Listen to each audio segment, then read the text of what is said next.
कौन? अस्ति और प्राप्ति, ये जरासंध की बेटी है। कंस की मृत्यु के पश्चात ये जरासंध के पास गई और पिताजी को बताया कि कृष्ण ने हमारे पति की हत्या कर दी। जरासंध ने निश्चय किया कि मैं इस पर आक्रमण करूंगा, तो 23 अक्षौणी सेना लेकर के ये आया। पहली बार आया, ठाकुर जी ने सभी शत्रुओं को मार डाला, जरासंध को छोड़ दिया। क्यों? बोले हमें ढूंढ ढूंढ करके मारना पड़ेगा, इससे अच्छा तो ये है कि इसको छोड़ देंगे, ये पुनः आएगा, पुनः सबका संहार करेंगे। एक बार, दो बार, तीन बार, ऐसे करके सज्जनों 17 बार ये 23 अक्षौणी सेना लेकर के आया। एक अक्षौणी सेना में 50 लाख सैनिक होते हैं।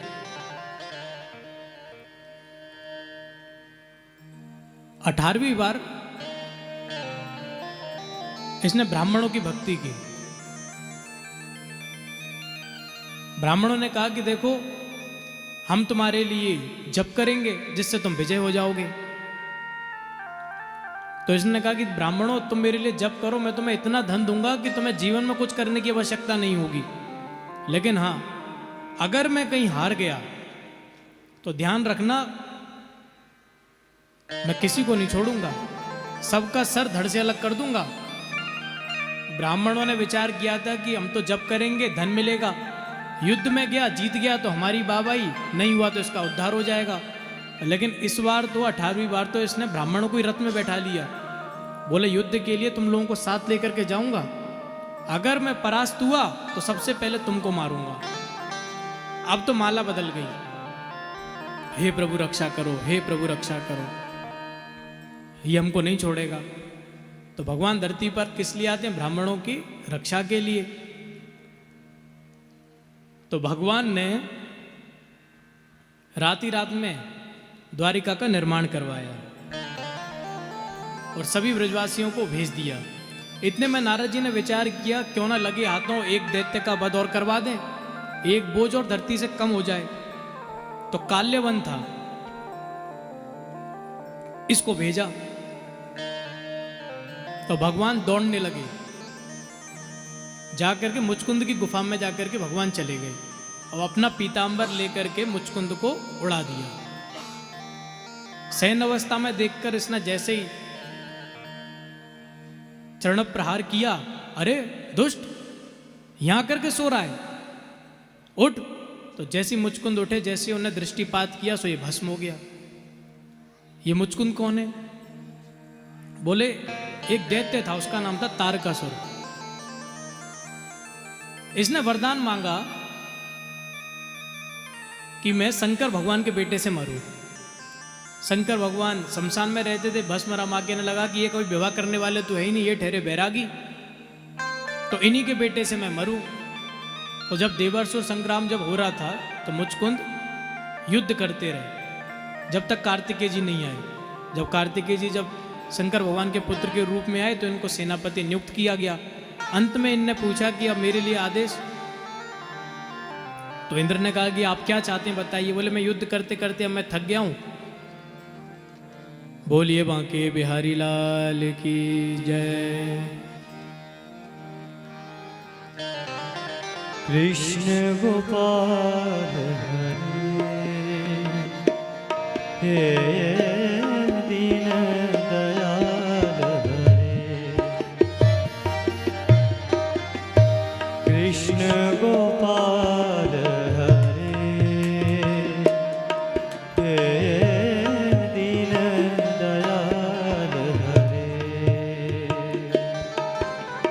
हे दीन दयाल हरे। बोलिए बांके बिहारी लाल की जय। जय जय श्री राम। सज्जनों, हम सभी के मध्य में परम पूज्य श्री रवि नंदन शास्त्री जी हम सभी के मध्य में पधारे हैं। आपका बहुत बहुत स्वागत। आप हम सभी पर अनुग्रह करते हुए आशीर्वाद देने के लिए पधारे हैं। कुछ समय के पश्चात हम आप श्री के चरणों में निवेदन करेंगे कि आप हमें अपनी मधुर वाणी से आशीर्वचन प्रदान करें। तो सज्जनों, हम सभी श्रवण कर रहे थे कि भगवान ने मुचकुंद के द्वारा काल्यवन का उद्धार करवाया। इतने में जरासंध आ गया, सो भगवान रणभूमि को छोड़ करके भाग गए। ये चिल्लाया, अरे कहां भागता है? सो नाम पड़ गया रणछोर। बोलिए रणछोर राय की जय। भगवान अब बन गए द्वारिकाधीश। बोलिए द्वारिकाधीश भगवान की। द्वारिका कहां बसाई भगवान ने? समुद्र के अंदर। देवकी मैया को चिंता लगी रहती थी कि मेरे बालक बड़े हो रहे हैं, इनका विवाह नहीं हुआ है अभी तक। तो सर्वप्रथम बलराम जी का विवाह हुआ। किसके साथ? रेवती के साथ। रेवती रेवत की पुत्री थी। ये अपनी कन्या के लिए एक वर देख रहे थे। हर पिता की इच्छा होती कि अपनी पुत्री के लिए एक सुयोग्य वर ढूंढे। तो इनको धरती पर कोई सुयोग्य वर ही नहीं मिला। तो उन्होंने विचार किया कि हम ब्रह्मा जी से पूछ करके आएंगे कि हमारी पुत्री के लिए सुयोग्य वर कौन है। सो ये ब्रह्मलोक गए। प्राचीन काल में राजाओं के पास इतनी शक्ति होती थी कि वो ब्रह्मलोक तक जा सकते थे। तो जाते जाते इतना समय लग गया इनको कि जब ब्रह्मलोक में गए तो ब्रह्मा जी ने इनको कहा कि भाई तुम ब्रह्मलोक तक आए हो, अभी तक 28 चतुर्युगी निकल चुके हैं और 28 में भी जब तक तुम वापस पहुंचोगे द्वापर चल रहा होगा। तुम अगर विवाह करना चाहते हो तो अपनी पुत्री का विवाह नंद के ज्येष्ठ पुत्र बलराम के साथ कर दो। पुनः वापस आए तो ये सतयुग की कन्या थी और बलराम जी कब के थे? द्वापर के। तो ये बलराम जी से बड़ी थी। सतयुग में जो कद होता था लोगों का वो होता था 50 फीट। त्रेता में हुआ 25, द्वापर में 12.5 और कलयुग में उसका आधा 6.25। अब धीरे धीरे आयु और कम होती जा रही है। कलयुग का वर्णन जब हम श्रवण करेंगे तो कलयुग के अंत में कद इतना हो जाएगा कि बैगन के पेड़ के नीचे हम सभी छांव लेंगे, इतना कद हमारा रह जाएगा केवल। धीरे धीरे सबका कद आयु कम होती जा रही है, बुद्धि भी कम हो रही है, बल कम हो रहा है। ये कलयुग का प्रभाव है। तो ये जो रेवती थी ये 50 फीट की थी। तो अब किसी की पत्नी बड़ी हो और पति छोटे हो तो कैसे लगेंगे? तो बलराम जी ने अपने हल के द्वारा इनको छोटा किया। मैया ने एक दिन विचार किया कि बलराम जो है, बलराम के तो गुण भी अच्छे हैं, देखने में भी सुंदर है, इसका तो विवाह हो गया, लेकिन ये कृष्ण ये तो रंग में भी काला और उसके गुण भी ठीक नहीं है, चोरी करता है। तो सब इसको चोर कहते हैं, कालिया कहते हैं। और सबसे बड़ा काम तो इसने किया, रण को छोड़ के भाग गया तो रणछोड़ नाम पड़ गया।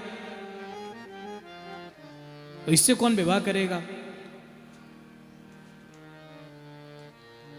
तो एक दिन नारद जी आए। नारद जी को मैया ने सारा दृष्टांत सुनाया। नारद जी ने मैया से कहा, मैया इनके विवाह की चिंता मत कर तू, इनके तो विवाह प्रारंभ होंगे। तो सज्जनों, एक राज्य है, उसका नाम है विदर्भ।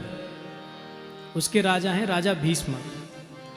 राजा सीत भीष्म को नाम विदर्भाधिपतिर्महान् तस्य पंचाभवन पुत्रः कन्यैका च वराननः। राजा हैं भीष्मक।